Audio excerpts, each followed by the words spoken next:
Uma troca de níveis de autoridade, de fé, de ousadia. Alguém está pegando esse nome de Jesus? Diga amém. Estou conversando com a Ceci, e a Ceci, ela é uma líder nata. Ela tem muita autoridade. Ela entra em qualquer ambiente, com qualquer tipo de idade, e pode ser qualquer tipo de homem, de mulher, líderes, CEOs, pastores.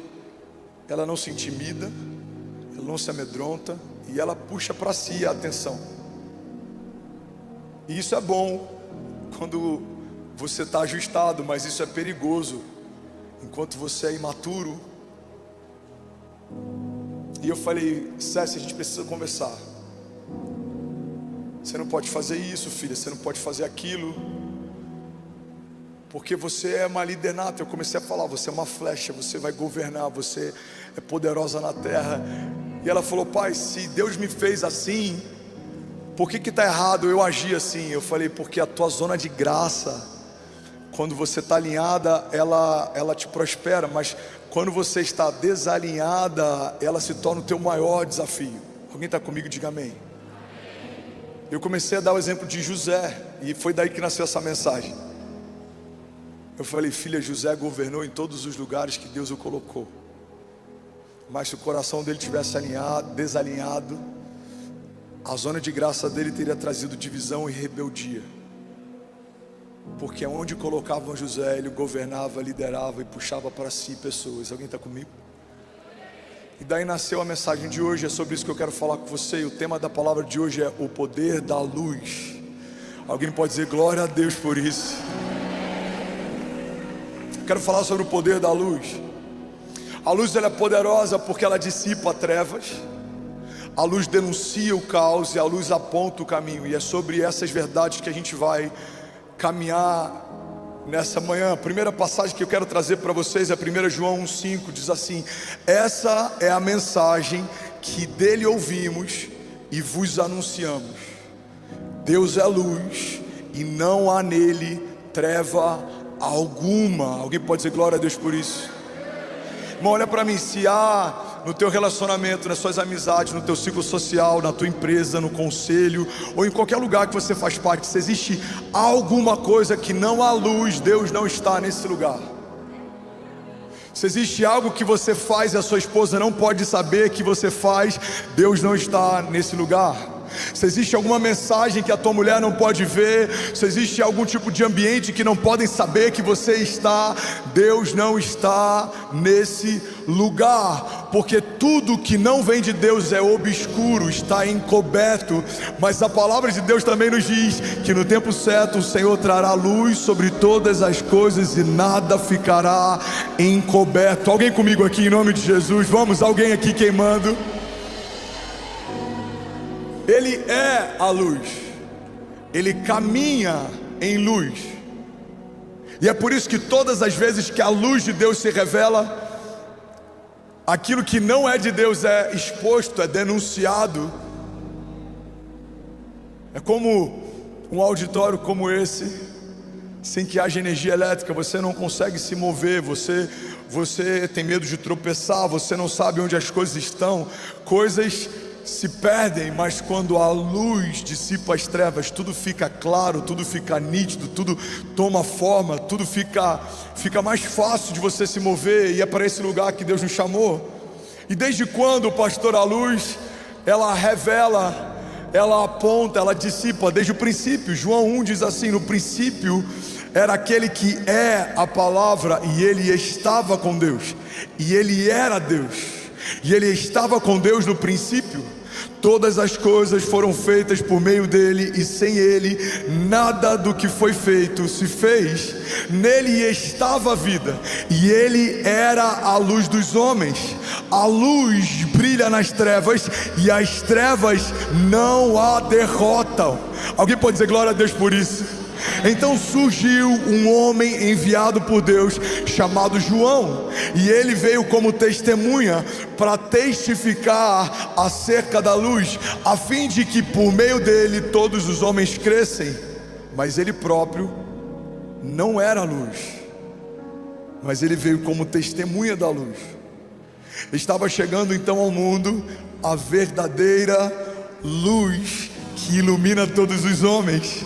Aquele que é a palavra estava no mundo, e o mundo foi feito por meio dele, mas o mundo não o reconheceu. Ele veio para aqueles que eram seus, mas os que eram seus não o receberam. Contudo, aos que receberam e aos que creram no seu nome, deu-lhes o direito de se tornarem filhos de Deus. Tem algum filho de Deus aqui nessa manhã? Tem alguém que pode celebrar a vida de Jesus aqui nessa manhã? Aleluia! Eu vou ter que correr, então não se perde. A gente vai ser levado por Jesus para um lugar alto nessa manhã. Você está comigo? Diga amém. João diz que desde o princípio ele era a luz, e a luz estava com Deus, e a luz era Deus, e tudo foi feito por meio dele, e sem ele nada do que foi feito se fez. João testifica o que está em Gênesis. Desde o princípio o Filho estava com o Pai e com o Espírito Santo em tudo que foi feito. A gente pega Gênesis, e eu já preguei sobre isso aqui. A Bíblia fala que havia trevas sobre a face do abismo, e o Espírito de Deus pairava sobre a face das águas. Então havia trevas e escuridão, o Espírito estava lá, e a voz do Pai disse: haja. Então você tem trevas, o Pai e o Espírito. Mas onde está o Filho no meio de todo esse caos? Onde é que está o Filho desde o princípio? A Bíblia fala que o primeiro comando que Deus dá quando há caos e quando a terra está sem forma e vazia é: haja luz. E então a luz dissipou as trevas e fez separação entre luz e trevas. Mas no quarto dia se estabeleceu então a constituição do sol, da lua e dos luminares. Então entende uma coisa: no quarto dia Deus estabeleceu o sol e a luz que vem do sol, mas desde o primeiro momento Deus revelou a luz que é Jesus, a luz dos homens. Então a Trindade desde o princípio fez tudo o que foi feito, porque sem os três nada do que foi feito se fez. Então João está dizendo: olha, desde o princípio o Filho está sendo revelado, desde o princípio o Filho está sendo exaltado, desde o princípio tudo está sendo feito por meio do verbo, da palavra. Ele estava no princípio, ele era com Deus, ele é Deus, e tudo foi feito por meio dele, sem ele nada do que foi feito se fez. Alguém está comigo? Diga amém. Primeiro princípio básico sobre tudo que Deus vai fazer na tua vida: o Pai, o Filho e o Espírito Santo são a única fonte que gera tudo o que você precisa. É por isso que se na tua empresa não tem espaço para o Pai, para o Filho e para o Espírito Santo, tudo que começa lá começou de você. E é por isso que às vezes é tão difícil a gente manter de pé algo que começou na gente, porque se você começa, você sustenta. Mas se foi Deus quem começou, é Ele quem vai sustentar. Então pega isso aqui em nome de Jesus. Tudo que você tem vai ser exposto à luz, e isso não vai trazer caos. Pelo contrário, tudo que foi feito se fez, porque desde o princípio Deus estava com você. Deus é por você, Ele fala por você, Ele sustenta você, Ele guarda você. Alguém comigo aqui em nome de Jesus? Diga: tudo que eu tenho, diga, começa em Deus, se sustenta em Deus e aponta para Deus. Alguém está comigo? Diga amém. Mas o mesmo texto de João posiciona João no seu lugar devido. O texto fala: João veio para testemunhar sobre a luz, mas João não é a luz. E aqui, irmão, está algo que enquanto a gente não entende, a gente fica em crise entre dois momentos. Olha para mim, não se distrai. A gente fica em crise entre duas dinâmicas, duas alianças. A gente vê, por exemplo, João falando: olha, importa que eu diminua para que ele cresça. João é o último profeta de uma antiga aliança. João é aquele que veio preparar o caminho para algo novo. Ele veio para testemunhar de quem era a luz. Mas a palavra deixa claro, ele não era a luz. Agora, a partir de Jesus, todos nos tornamos o que ele é. Mateus 5,14: vocês são a luz do mundo. Não se pode esconder uma cidade construída sobre um monte, e também ninguém acende uma candeia e a coloca debaixo de uma vasilha. Pelo contrário, a coloca no lugar apropriado, e assim ilumina a todos os que estão na casa. Levante as suas mãos. Assim brilhe a luz de vocês diante dos homens, para que vejam as suas boas obras e glorifiquem ao Pai de vocês que está nos céus. Declare com autoridade, diga: eu sou luz, eu caminho debaixo da luz, em mim não há escuridão, nem trevas. Diga: nada oculto, nem escondido. Diga: a luz de Deus brilha sobre os meus caminhos, e aonde eu for, se há escuridão ou trevas, diga: será dissipada, porque habita em mim o mesmo poder que ressuscitou Jesus no meio dos mortos. Diga: tudo que estava morto, quebrado, diga, vai voltar a viver em nome de Jesus. Alguém pode fazer barulho aqui nessa manhã? Vamos, será que alguém pode dar um brado de liberdade aqui nessa manhã? Aleluia! Aleluia! Ainda bem que eu vim, Jesus. Vamos começar? Fala comigo. A luz dissipa as trevas, denuncia o caos e aponta o caminho.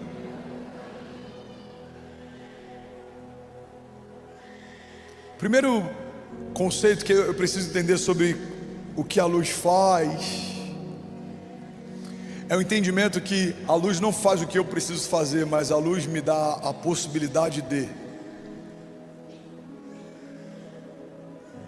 A luz, ela não fala para você quando você acorda pela manhã e aperta o interruptor. Ela não fala: cuidado, escrivaninha à direita, 5 passos, a cama está à sua frente.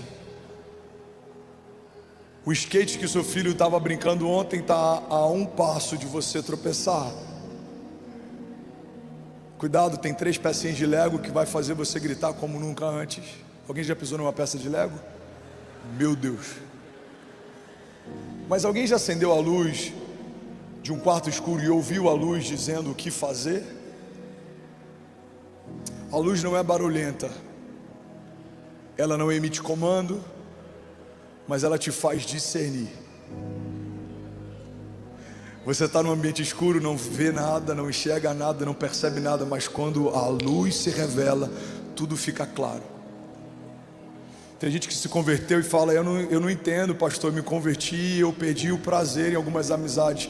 Pois é, Deus está te fazendo perceber o que sempre esteve lá, só você não via. Eu não entendo, tem ambientes que eu não tenho mais prazer de estar, as conversas não me tocam mais, as piadas não têm mais graça. Pois é, a luz te fez discernir o que você não podia discernir enquanto andava em trevas. O problema é que muitas vezes a gente está esperando que a luz diga o que fazer, quando na verdade a luz nos dá a oportunidade de. A luz que dissipa as trevas coloca em retirada os nossos inimigos, mas também nos dá discernimento para perceber o que sempre estava lá, mas só você não via. Irmão, guarda isso. A luz nem sempre vai mudar necessariamente elementos de lugar, mas só de permitir você enxergar as coisas. Agora você não pode fingir que não viu o que está óbvio.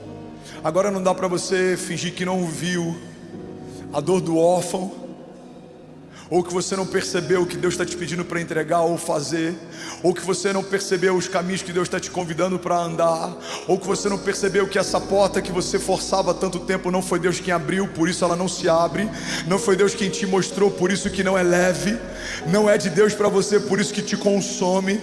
Quando a luz dissipa as trevas, não tem mais desculpa. Não dá para eu dizer eu não sabia, não dá para dizer que eu não tinha percebido, porque a luz que dissipa as trevas revela o caminho e ela te dá discernimento. Alguém comigo diga amém. Isaías 9:2. O profeta está dizendo sobre o Messias que nesse período ainda não via, mas estava a caminho. Isaías 9 é o mesmo texto que em seguida ele fala: um menino nos nasceu, um filho nos foi dado, e o governo está sobre os seus ombros, e ele será chamado Maravilhoso Conselheiro, Deus Forte, Pai da Eternidade e Príncipe da Paz. Versículos antes, Isaías 9:2, ele diz: o povo que andava em trevas viu uma grande luz, e sobre os que habitavam na região da sombra da morte resplandeceu a luz. Será que alguém pode dizer glória a Deus por isso? Então fala comigo: a luz de Deus resplandeceu sobre os meus caminhos e me fez discernir o que sempre esteve lá. Sabe, uma das coisas que a luz faz enquanto denuncia o caos é revelar o nosso coração. A luz não vai necessariamente dizer para você: o coração de fulano está desalinhado, mas a luz de Deus vai te fazer perceber o quão desalinhado o coração de fulano está. A luz expõe as nossas reais motivações. Tem pessoas que até conseguem enganar a gente por um tempo, mas não conseguem nos enganar para sempre, porque quando a luz revela o coração, tudo fica claro. E aí começa a fazer sentido impressões que a gente tinha, desconfortos que a gente tinha, incômodos que a gente tinha. Eu não sei por que eu não conseguia confiar, eu não sei por que eu não tinha alegria. Aí Deus revela o coração, a motivação, e você fala: uau, agora eu entendi. Porque, irmão, guarda isso aqui em nome de Jesus. Deus não unge personagens, Deus unge pessoas. Você está comigo? Tem gente que ainda não conseguiu usufruir da unção, porque a unção de Deus foi derramada sobre quem você é, não sobre quem você finge ser. Deus não ungiu quem Davi fingia ser, Deus ungiu quem Davi era. Deus não ungiu quem José fingia ser, Deus ungiu quem José era. Deus não vai ungir quem a gente finge ser, Deus vai ungir quem a gente é. E é por isso que relações com personagens não prosperam, porque não há unção derramada sobre quem fingem ser, há unção derramada sobre quem somos. Então, quando a luz denuncia o caos, é como escamas que caem dos nossos olhos. Agora eu consigo ver, agora tudo faz sentido.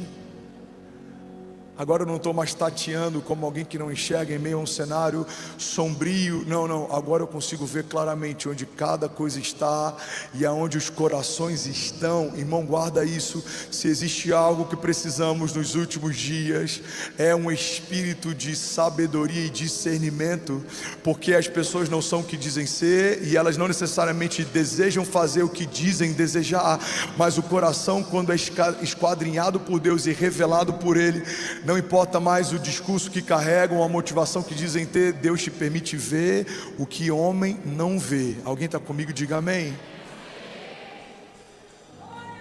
Deus não é como o homem é, e Deus não vê como o homem vê.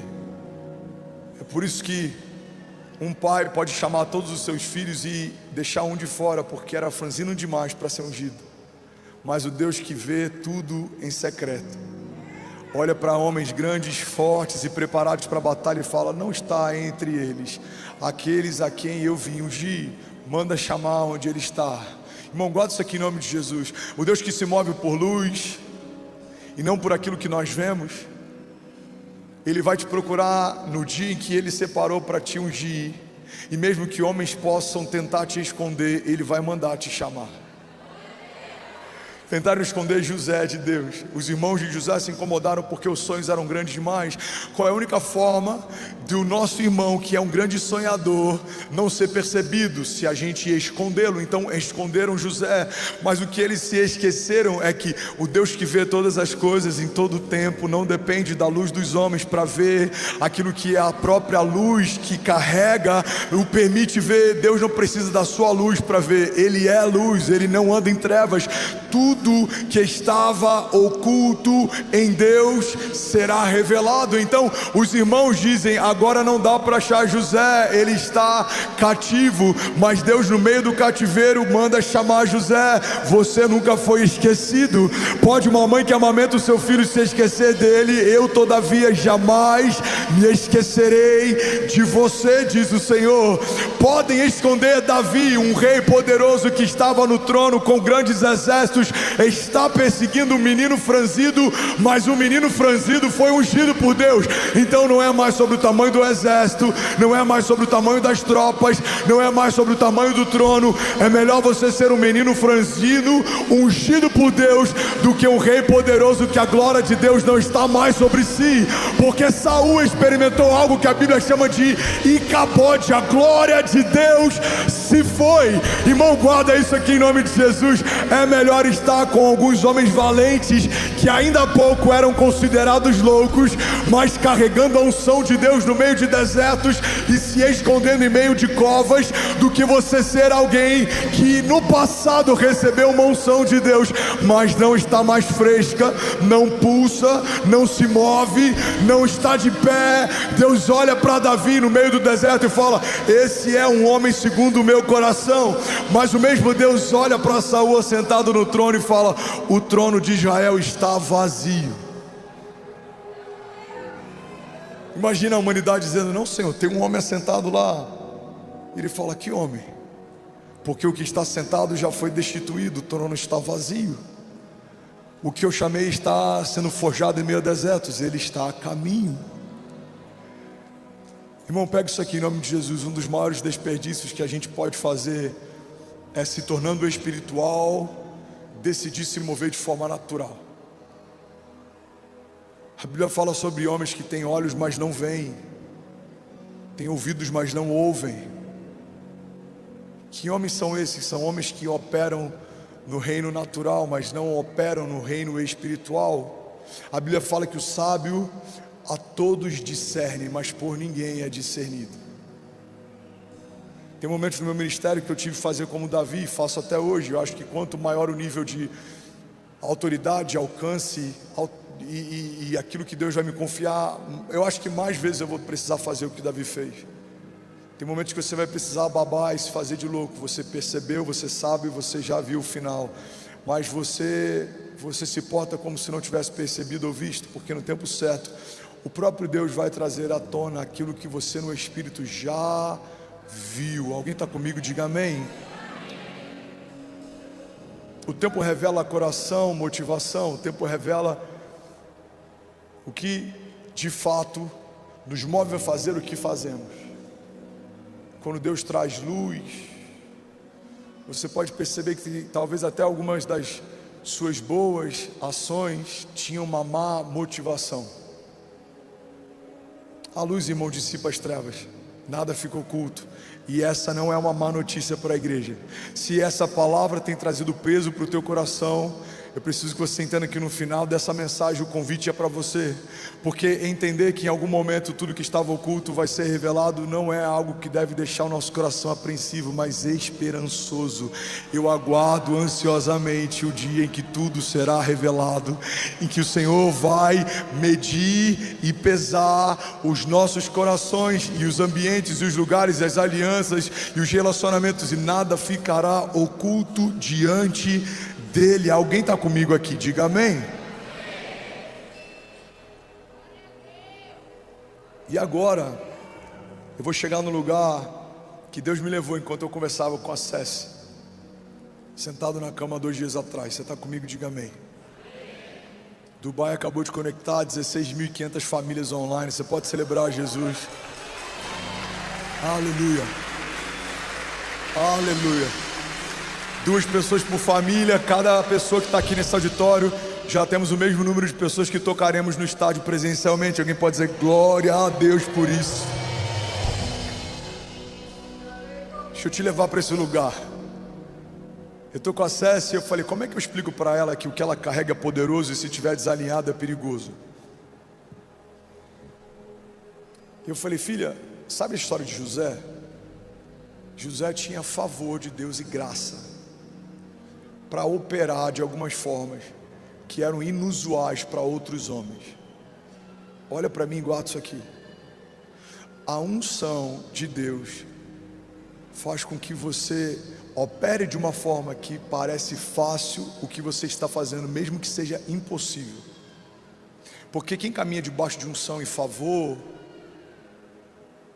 faz o impossível se tornar inevitável.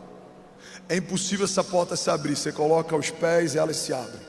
É impossível conseguir esse lugar, você coloca os pés e os lugares se abrem. É impossível se assentar nessa mesa, você coloca um pé e a mesa se abre. Por quê? Porque quem caminha debaixo de unção vive o favor de Deus. O favor de Deus, irmão, ele é imerecido. Ele não é uma resposta à sua capacidade natural, não é meritocracia. Ele é uma resposta a uma promessa que Deus te fez. É uma garantia. Não é porque você é bom que vai viver, é porque Deus disse que você vai viver, que você vai viver. Alguém está comigo? Diga amém. Agora, a tua zona de graça, quando você está desalinhado, se torna o seu maior perigo. Por quê? Porque cada um de nós carrega uma zona de graça para operar de alguma forma. Guarda isso aqui. Alguns aqui têm uma zona de graça para comunicação. Você abre a boca e todo mundo para ouvir o que você tem para falar. Quando você está alinhado, você vai falar sobre o céu e não sobre a terra. Você vai falar sobre o futuro e não sobre o passado. Você vai falar sobre promessas e não sobre problemas. Você vai falar sobre cura e não sobre enfermidade. Você vai falar sobre Jesus e não sobre o inferno. Mas quando você está desalinhado, a tua capacidade de comunicação vai comunicar coisas que não deveriam ser replicadas, e vai ter muita gente que vai parar para te ouvir, porque você é bom nisso. Quando você tem uma graça, por exemplo, para gerar recursos, podem te jogar num lugar desértico. Você governa, prospera e constrói tudo de novo do zero, porque essa é a tua graça. Você é um construtor de mundos, você edifica torres, você gera recursos. Mas se o coração não está alinhado, tudo que você faz para si. Você se torna um construtor de torres de Babel. A visão é grande, é um feito inédito, que até dá a ideia de que vai te aproximar dos céus, mas não aponta para Deus. Os construtores da Torre de Babel queriam se aproximar de Deus por justiça própria. Eles não esperaram que os céus viessem sobre a terra. Eles, de forma independente, falaram: vamos construir um lugar que vai nos levar sozinhos para lá. Eles queriam fazer algo que a criação não se esquecesse deles. Olha o que a Bíblia diz. Diz que eles se reuniram e disseram entre si: vamos fazer algo que vai manter o nosso nome na história. Não seremos esquecidos por conta daquilo que construiremos. Mas o que a Bíblia cita é que homens que tentaram construir um caminho para se chegar até Deus tiveram línguas estrangeiras derramadas sobre eles, não se entendiam mais, não se compreendiam mais, então foram separados e espalhados sobre a terra. E eu te desafio a citar um nome que a Bíblia fala sobre qualquer um daqueles construtores. O nome deles foi esquecido para sempre, mas o mau exemplo deles é contado até hoje. Alguém está comigo? Homens que têm a capacidade de gerar recursos, mas que não apontam para um destino que seja maior do que si mesmo, constroem torres de Babel. Os seus recursos não falam só sobre você. Se Deus te deu recursos, você pode ser alguém que dá voz a quem não tem voz, que cobre quem sente frio, que alimenta quem sente fome, que garante que não vai faltar mantimento na casa do tesouro, que patrocina a expansão do evangelho em outros lugares, que auxilia a igreja perseguida na janela 1040, que investe em visões que mudam a história. Porque tudo aquilo que é a tua zona de graça é aquilo que você opera melhor, mas é também a partir desse lugar que você é medido. A quem muito é dado, muito será cobrado. Alguém está comigo ainda? Diga amém. Eu falei: filho, entende uma coisa, você tem uma graça, você vai ser medido a partir dela, porque você carrega algo poderoso, você tem que usar do jeito certo. Irmão, olha para mim, isso aqui vai mudar a história de alguém. E eu comecei a falar: César, olha para a história de José. José, ele era um irmão mais novo, mimado, querido, mas os sonhos que ele recebe enquanto estava sendo mimado pelo pai já eram sonhos superiores aos seus irmãos. José em sonho já governava sobre os sonhos dos irmãos. Aí ele é vendido, então agora ele se torna escravo, e entre os escravos ele governa. Aí ele é comprado, Potifar leva ele para casa. Aí a Bíblia fala que tudo que estava nas mãos de José prosperava. Então o que Potifar faz? Dá para José governo sobre todas as coisas. José, tudo que você toca prospera, tudo que você faz vai bem. Então governa sobre a minha casa, agora governa sobre os meus rebanhos, agora governa sobre os meus escravos. José governa sobre as minhas posses, José governa sobre os meus territórios. Então José, enquanto escravo, governa. José, enquanto direto de Potifar, CEO, CMO, CFO, eu acho que ele ocuparia várias cadeiras, porque tudo passava por José, ele governa. Aí a mulher de Potifar se levanta, o resto da história você já sabe, ele é levado cativo de novo, e ele tem total liberdade, acesso e governo de novo dentro do cativeiro. E aí um dia ele é levado até Faraó, e aí olha o que acontece, um dia na presença de Faraó, José recebe o governo sobre todo o Egito, e ele agora de novo governa. E aí vem um período de falta, e José se antecipou, e ele começa a governar, e os celeiros estão cheios, e agora as nações vêm buscar nele recursos e respostas, e eles dão todo o dinheiro, e um dia todo o dinheiro do Egito passa para as mãos de José, porque ele tinha sementes enquanto ninguém tinha. E aí eles não têm mais dinheiro, então eles vão até José, e eles entregam todos os rebanhos, e um dia todos os rebanhos daquele lugar vão para as mãos de José, porque ele tinha semente enquanto ninguém tinha. E aí eles retornam para José, e eles falam: José, a semente acabou de novo, a gente não tem mais rebanho, a gente não tem mais dinheiro, então a gente vai dar todas as terras. E um dia todas as terras do Egito vão para as mãos de José, porque ele tinha semente enquanto ninguém tinha. Alguém está comigo? Diga amém.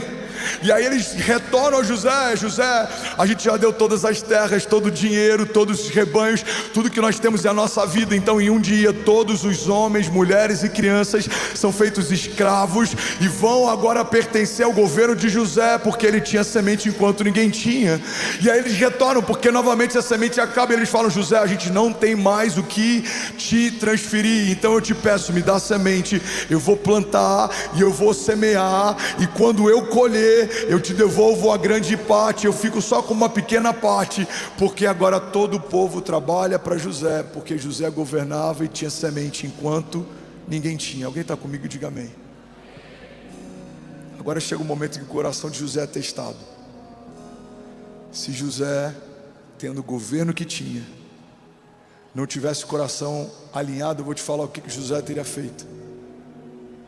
José poderia ter feito uma rebelião no meio do seu cativeiro, porque usaria da sua zona de graça e do seu lugar de governo para mobilizar um motim, e talvez teriam saído daquela prisão. Mesmo que José não tivesse feito isso, eu vou te falar o que José poderia ter feito na casa de Potifar. José governava sobre todos os escravos, funcionários, sobre todas as posses, territórios, sobre todos os lugares, inclusive a unção e o governo de José era tão forte. E eu vou abrir um parênteses, isso não está na Bíblia, mas nos dá margem para acreditar que eu acredito que o que seduziu a mulher de Potifar é que o governo que emanava de José, talvez ela não via mais no seu próprio marido. Então ela olhava para José e ela via uma figura de um homem governando no seu lugar de graça, e era tão evidente que aquilo atraiu José para ela. Por quê? Porque é um homem fazendo o que foi feito para fazer. Irmão, eu ouso dizer que se José quisesse, poderia ter tomado para si a mulher de Potifar, a sua casa, e poderia ter dominado sobre todas as coisas que haviam sido confiadas para ele. Agora, se José não tivesse feito isso, quando José assume o governo e tem um anel de poder e está governando sobre todas as coisas no Egito, José poderia ter feito um golpe de estado. José poderia ter dominado, governado e destituído um faraó. Pastor, eu ainda não entendi o que isso tem a ver com a luz. Eu vou te explicar. Nosso coração é revelado nem sempre quando a gente não tem o que a gente deseja ter. Mas o nosso coração sempre é revelado quando a gente conquista tudo que um dia a gente desejou conquistar. Você vai conhecer o coração do homem em 3 momentos. Enquanto ele não tem o que ele quer, como ele se porta. Quando ele tem aquilo que ele sempre quis, como ele se porta. E o terceiro momento que o coração do homem vai ser revelado é se tirarem dele aquilo que ele tinha, como ele se porta. Como Davi se portou? Ele diz: ai de mim de tocar em alguém que um dia Deus ungiu. Como José se portou? Governou para os seus senhores e foi fiel até o fim. Como Abraão se portou? Tinha todas as coisas, foi próspero no meio do deserto, se tornou pai, mesmo sendo impossível. Mas quando Deus pediu para ele um filho, ele falou: eu não posso negar aquele que me deu tudo que eu tenho. Como Jesus se portou? Nos últimos momentos, nos últimos minutos, ele pega um cálice e ele fala: pai, se possível for, afasta de mim esse cálice. Esse cálice ele não é físico, ele não é literal, mas o cálice que Jesus pede para que o pai afaste dele é um cálice que carregava o meu juízo e o seu, o meu julgamento e o seu, o meu cativeiro e o seu. Por que Jesus pede para que, se for possível, o pai afaste dele aquele cálice? Porque ele sabe que no momento que ele tomar sobre si todo jugo e todo cativeiro e toda doença, ele vai ser feito pecado e não dá para ter mais acesso ao pai, porque ele vai se tornar pecador. Jesus está dizendo: pai, desde o princípio eu sou um com você, desde o princípio todas as coisas foram feitas através da nossa aliança, somos um. Mas se eu tomar desse cálice, pai, eu vou me afastar. Se possível for, não permita que eu seja afastado, mas todavia seja feita a tua vontade, não a minha. Irmão, o que a luz faz com homens é revelar o nosso coração, enquanto não temos, quando conquistamos e se perdemos parte daquilo que sempre sonhamos. O meu coração foi testado enquanto eu sonhava ter uma família, mas eu também fui testado quando Deus me deu uma casa. O meu coração foi testado quando eu consegui entrar numa casa em Miami e a gente plantava uma igreja, mas eu também fui testado quando eu fui despejado dela e morar de favor. Eu também estou sendo testado em morar em uma casa muito maior do que um dia eu imaginei que moraria. O meu coração foi testado quando eu honrei ao Senhor pregando para 15 jovens na garagem da minha casa, mas eu também fui testado quando eu vivi coisas extraordinárias no meu ministério, mas eu também fui testado quando Deus me pediu para abrir mão de um green card e voltar do zero e recomeçar. Guarda isso aqui em nome de Jesus. A luz dissipa as trevas e te aponta o caminho, revela motivações de quem te cerca, mas a luz também serve para revelar o nosso coração e denunciar os nossos caminhos. Se existe algo mal em mim, Senhor, me revela e denuncia, para que eu não tropece, para que eu não me perca, para que eu não seja pesado, medido e reprovado, para que naquele dia eu não ouça do Senhor: afasta-te de mim porque eu não te conheço, mas para que eu ouça do Senhor: servo bom e fiel, há uma morada preparada para você. A luz de Deus não é só para colocar em retirada os nossos inimigos, mas também é para nos proteger. Irmão, guarda isso em nome de Jesus. O lugar que precisamos andar, no nosso lugar secreto, é um lugar de luz. Deus me revela, me mostra, me sonda, me mede. Pai, se existe algo mal em mim, denuncia. Você precisa ser quebrantado diante do Senhor, porque não tem nada pior do que vivemos uma farsa, achando que de Deus estamos escondendo algo. Não há nada que fique oculto diante dos olhos do Senhor. Alguém comigo aqui diga amém. Uma coisa que me chama a atenção na vida de Davi é que o clamor de Davi é: Deus, que eu nunca saia desse lugar. Uma coisa eu peço, e ela eu persigo: que eu possa permanecer na tua presença todos os dias da minha vida. Mas olha o coração de Saul como é revelado. O profeta chega para Saul e fala: Saul, você foi rejeitado, a glória de Deus não está mais sobre você. Saul não se quebranta, não se humilha, não clama misericórdia, não jejua, não se prostra. Você sabe o que Saul faz? Saul fala assim: eu só peço uma coisa, que Que o Senhor não deixe o povo perceber que a glória dele não está mais sobre a minha face. Irmão, quando a gente está desalinhado, a gente não está preocupado com o fato de não carregar mais uma glória fresca de Deus. A gente só está preocupado que os outros não percebam que a glória de Deus não está mais sobre nós. Lagoinha, guarda isso aqui. Eu estou falando como um posicionamento profético. Deus me deu essa palavra 2 dias atrás, e ontem à noite eu entendi o porquê de, nessa data, nesse momento, nessa temporada e nessa estação, falar sobre isso. Eu creio que a gente vai viver alguns momentos difíceis como igreja nos próximos meses. Eu creio que algumas ondas vão ser mais fortes e alguns ventos vão vir com força sobre nós, mas a luz de Deus vai revelar cada detalhe. E aqueles que forem encontrados em falta serão julgados, mas aqueles que forem encontrados com pureza serão exaltados. Deixa eu profetizar em nome de Jesus sobre você e sobre a tua casa. Levante as suas mãos e feche os teus olhos. A luz de Deus brilhará sobre os teus caminhos. Você não vai tropeçar nem se perder. Você não vai, como um homem que não enxerga no meio de um quarto escuro, tatear as coisas. Não, você vai ver com clareza. Você vai se mover com clareza. Você vai discernir a todos e por ninguém será discernido. Você vai se mover com sabedoria, com graça, com autoridade. Você vai correr e não vai se cansar. Você vai voar alto como águia. Você vai ver dos céus o que os céus estão fazendo sobre a face da terra.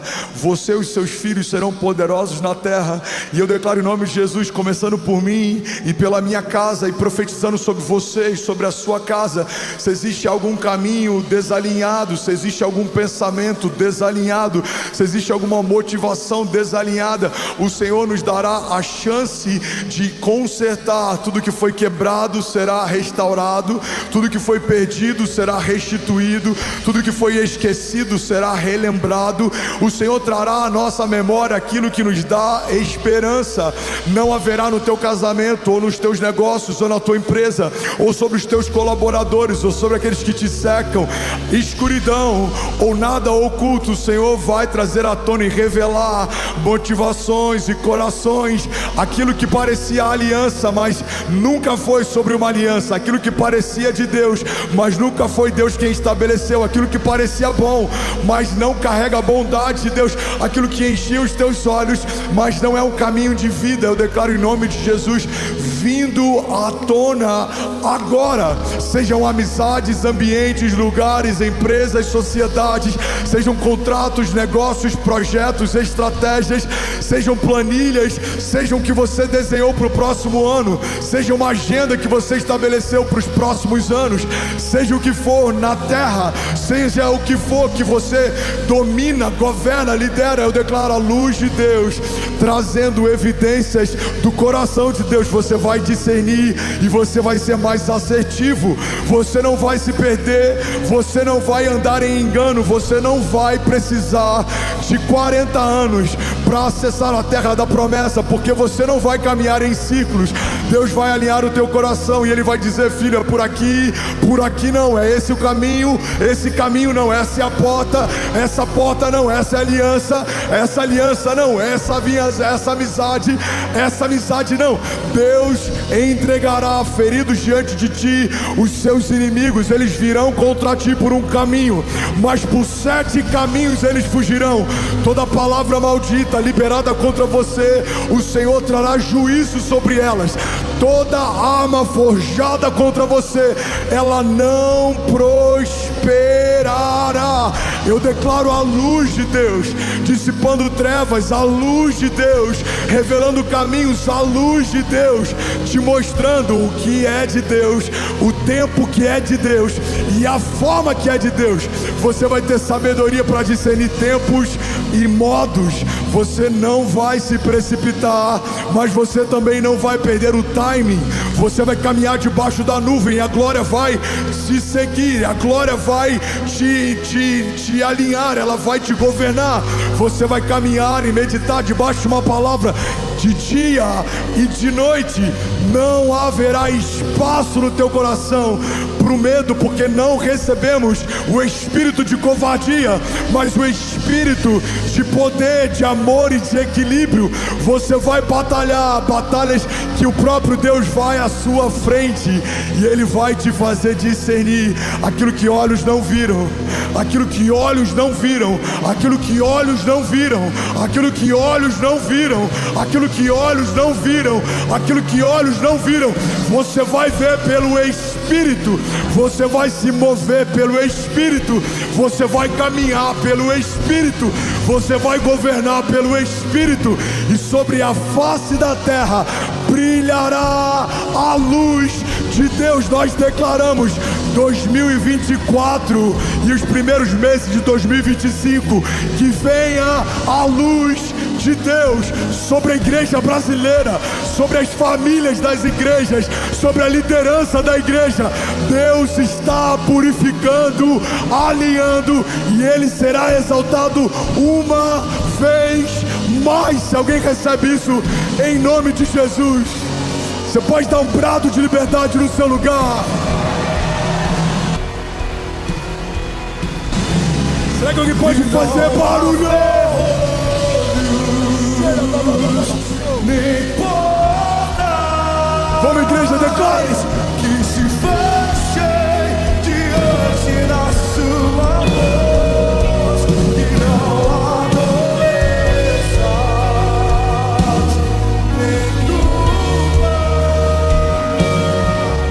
que fique de pé diante de nós e a tempestade.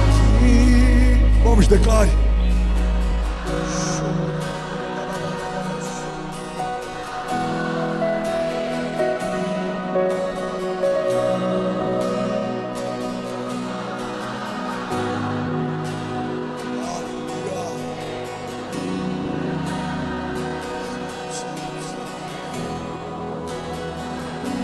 Você pode celebrar Jesus no seu lugar. Vamos, vamos, exalte a Ele, exalte a Ele. Aleluia! Alguém recebendo algo de Deus aqui nessa manhã? Eu ainda não terminei. Você que precisa ir embora, pode ir. Mas você que acha que a gente já está indo para o apelo e nunca fica para assistir o apelo, por favor, espera 5 minutos. Eu tenho uma palavra de Deus para alguém aqui nessa manhã. Alguém comigo, diga amém. Fica de pé, vamos receber o final dessa palavra de pé. Ainda bem que eu vim, Jesus. A sua zona de graça evidencia o seu coração. Pega isso aqui, a sua zona de graça evidencia o seu coração. Se você tem graça para gerar recursos, você vai ter recursos. Mas é nesse lugar que o seu coração vai ser revelado. Dinheiro não tem caráter. O dinheiro potencializa o caráter de quem o tem. Se você é generoso, o seu dinheiro vai gerar obras de generosidade. Se você é escasso, o seu dinheiro vai ficar só em você. Se você tem um dom de comunicação, você vai falar sobre coisas dos céus. Mas se você não está alinhado, você vai ser aquele cara que sempre chega na roda falando da última má notícia que saiu.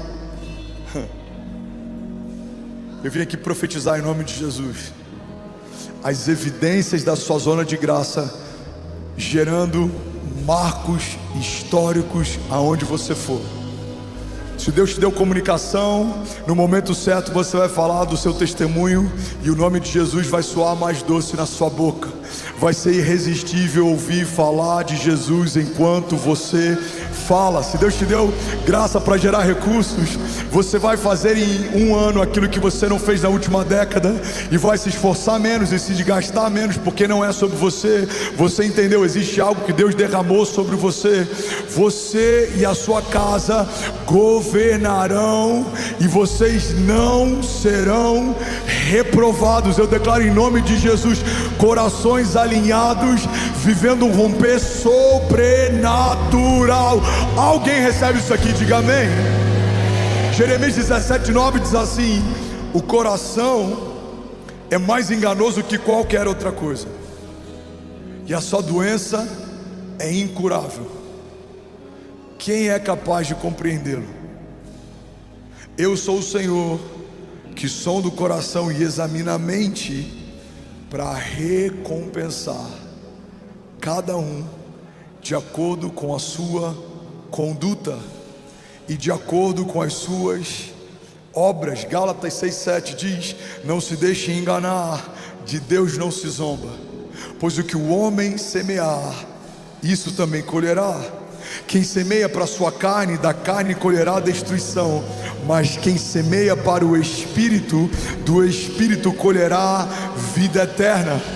E não nos cansemos de fazer o bem, pois no tempo certo colheremos, se não desanimarmos. Alguém pode dizer glória a Deus por isso? Vamos, igreja, vem comigo. Efésios 5,8 diz: porque antes vocês eram trevas, mas agora são luz no Senhor. Então vivam como filhos da luz, pois o fruto da luz consiste em toda bondade, justiça, verdade, e aprendam a discernir o que é agradável ao Senhor. Não participem das obras infrutíferas das trevas, antes exponham-se na luz, pois é vergonhoso até mencionar as coisas que eles fazem em oculto. Meu Deus. Pois é até vergonhoso mencionar as coisas que eles fazem em oculto. Tudo, porém, que é exposto pela luz, torna-se visível, pois a luz torna visível todas as coisas. Glória a Deus, obrigado, Jesus. Versículo 14: e é isso que foi dito: desperta, ó tu que dormes, levanta-te dentre os mortos, e Cristo resplandecerá sobre ti. Alguém pode dizer glória a Deus por isso? Aleluia. Não, se for para isso você pode fazer melhor. Aleluia. Aleluia. Santo. Mateus 6,22. Alguém consegue ouvir mais 5 minutos da palavra de Deus? Os olhos são a candeia do corpo. Se os seus olhos forem bons, todo o seu corpo será cheio de luz. Mas se os seus olhos forem maus, todo o seu corpo será cheio de trevas. Portanto, se a luz está dentro de você, se a luz que está dentro de você são trevas, que tremendas trevas serão. Último princípio sobre a luz, eu quero profetizar sobre você.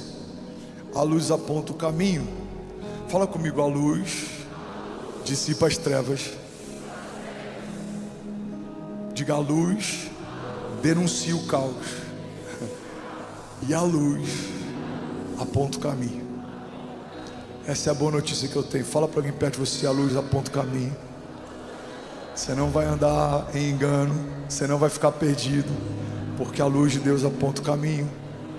Alguém recebe isso aqui em nome de Jesus? Declare com autoridade. Diga: eu sei que a luz de Deus aponta o caminho.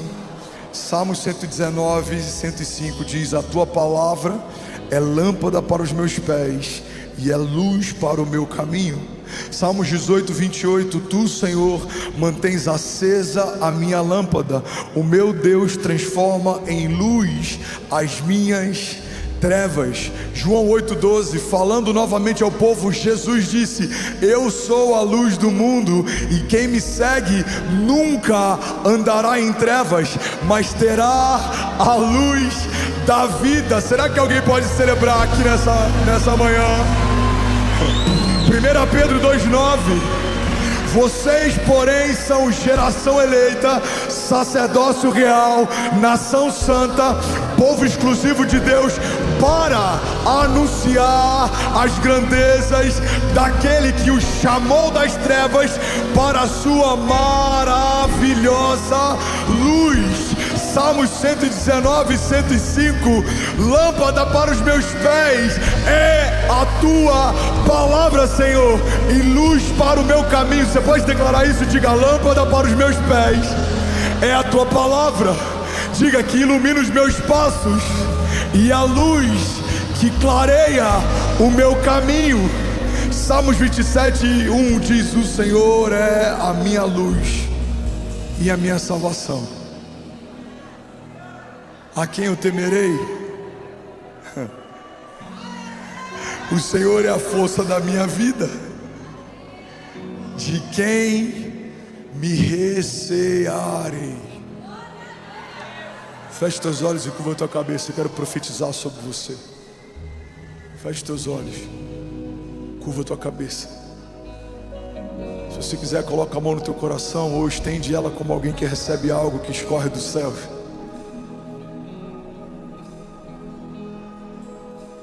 Eu vou profetizar essa palavra para você. O Senhor é a tua luz e a tua salvação. A quem você temerá? O Senhor é a força da sua vida. De quem você se receará? Deus é contigo. Deus é por você. Deus é com você. Entrega os teus caminhos ao Senhor, confia nele, e o mais Ele fará. Ele vai guardar a tua entrada e a tua saída. Ele vai te livrar dos homens maus, dos olhos maus e da língua felina. Ele transformará todo teste em testemunho, toda crise em uma nova patente. As marcas que os seus inimigos fizeram no teu corpo, no teu passado, não só serão cicatrizadas, como se tornarão marcas das novas patentes que Deus está te dando no tempo presente. O que não te matou no passado vai te tornar mais forte no futuro. Você dominará